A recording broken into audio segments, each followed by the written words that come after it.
you know anything about hypnosis at all? Not really. And that's cool because lots of times what people think they know about hypnosis is like way off the mark. You know, hypnosis is a natural process that we all go through every single solitary day on this planet. It's not this mystical, magical, woo-woo type of thing. I can't make anybody do anything that they don't want to do. I don't have that kind of power. I kind of think of myself as like a coach, and I work with clients and help get them to that place where those changes can be made in the brain.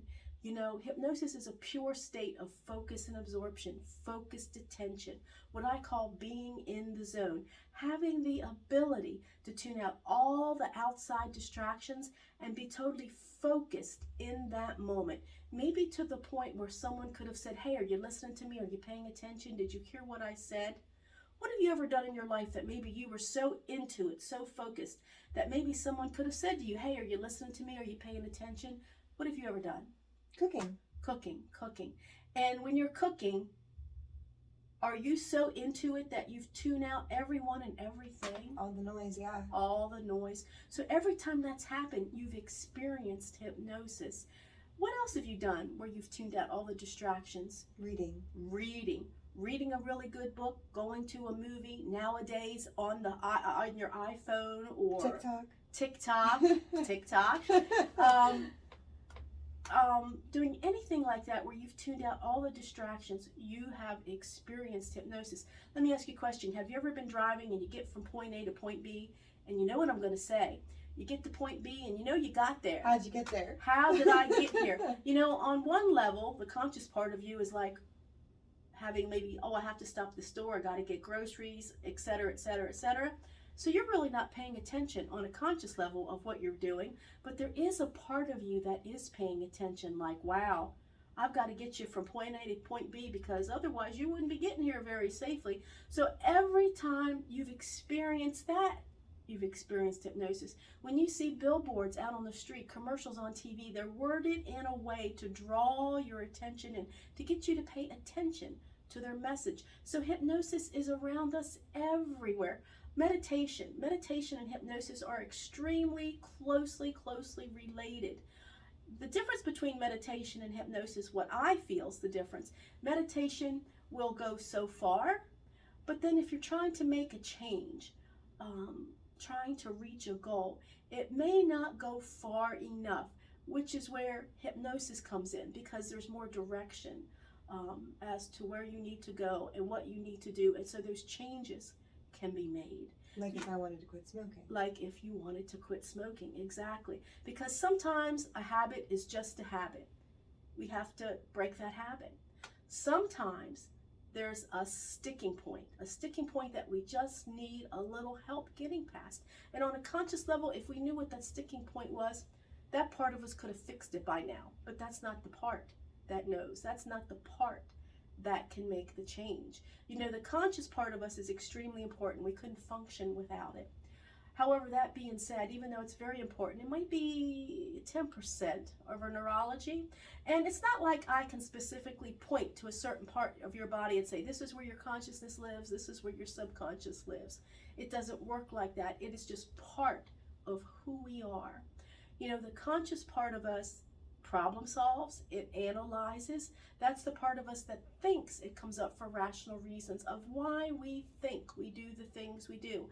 However, that being said, when information literally goes through our nervous system in a split second, a little tiny bit of that information gets deleted, distorted, and generalized. So by the time it reaches the conscious part of us, I kind of think of it as like this little teeny tiny puzzle that's missing pieces. And at that very moment, we make the best decisions that we can at that very moment with the information that we have. That's the part of us where we're going to find our short-term memories. That's also the part of us that's kind of decide what it's going to let through to our subconscious. And how it does that is by what it already knows to be familiar with. If it's really not familiar with a subject or an issue, it's going to be hesitant to let that information through, which is why it's so important within hypnosis, through different methods and strategies that we work within, to allow that conscious part of us to step back, so it kind of doesn't get in the way from us reaching our goal. That's also the part of us where we're going to find and work with willpower. Willpower is a very, very, very short-lived resource, and the more you try to use it, the quicker it's going to check out. It's very dependent on how much sleep we get at night and how much glucose or sugar we have in our system. So if we have an issue with sleep or sugar, it's basically non-existent before we even try to utilize it. For example, when someone wants to quit smoking, sometimes, like I said, a habit is just a habit. We need to break that habit. We need to break those triggers up. But sometimes a client will come to me and they'll say, well, I've stopped smoking before. I've tried to stop smoking. Nothing's worked. You're my last resort. They'll tell me they don't have willpower. And I explain to them then how willpower works and why willpower doesn't work for a lot of folks. And even though the conscious part of us is extremely important, like I said, it's maybe 10%. The part of us that is the boss, that runs the bus, that is in control 24/7, and it's running just below that line of our conscious awareness, is our subconscious, or other than conscious. Its purpose is for our safety and our self-preservation, keeping us safe, and it's 90%. It's always there. That's where we work with feelings, thoughts, fears, habits, emotions. Again, why it's so important through different strategies and processes, methods that we reach and we work with that part of our nervous system where those changes can be made. So do you have any questions about the conscious or the subconscious, or maybe anything that I've talked about so far? Sure. So whenever people talk about hypnosis, like people who haven't done it, or when, you talk to people who've heard about it, but they haven't really done anything with it, or haven't gone to anybody who has been certified in it, Mm-hmm. they talk about going under. Mm-hmm. Can you explain that a little more? Well, that's another myth and misconception, because during hypnosis, you're not under, you're not asleep. You do feel physically and mentally relaxed on a conscious level. But there is a part of you that, as the conscious part of you is able to step back feeling physically and mentally relaxed, that your subconscious, other than conscious, becomes hyper alert. It steps up and it becomes hyper alert.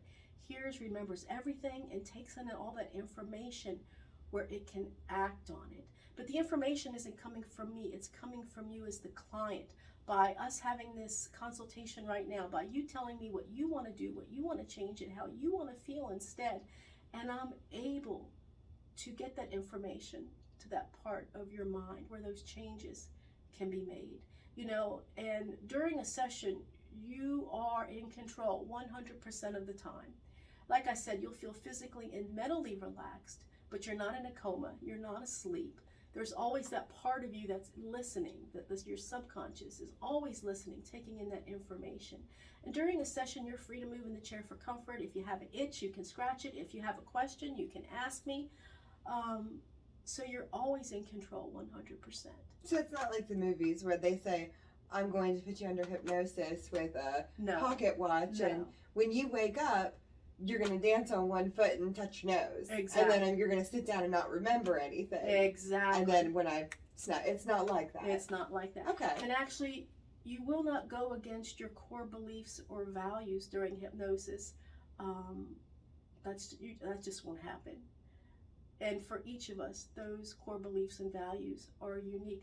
Just if you've ever heard of a stage hypnosis show, the hypnotist, he or she is up front and they're, interacting with the audience, maybe asking them to do like little simple things.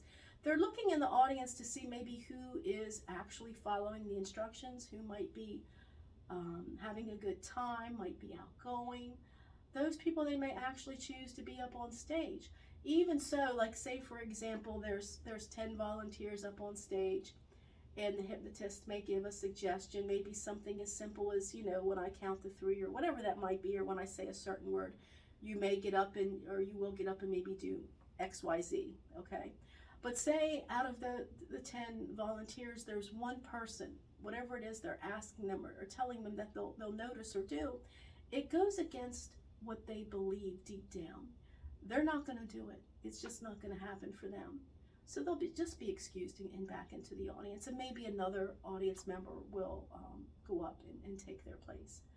So yeah, it's not this mind control type of thing that most clients imagine it to be. Actually, one of the number one questions I get when someone comes in, are you going to make me bark like a dog and cluck like a chicken?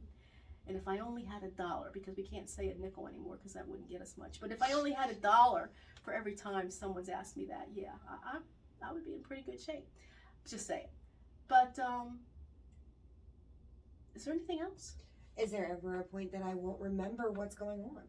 You know, during a session, like I said, you'll feel physically and mentally relaxed. Sometimes you might remember, you know, the conversation, sometimes not. Sometimes what I like to explain to clients is that you would probably remember as much as you would during a normal conversation, just as we're sitting here right now. Now, you know, you may feel so physically and mentally relaxed that you just don't care if you remember or hear everything that we're talking about, keeping in mind that there's that other part of you that's taking everything in during that session. Any other questions? Not that I'm aware of. Wonderful.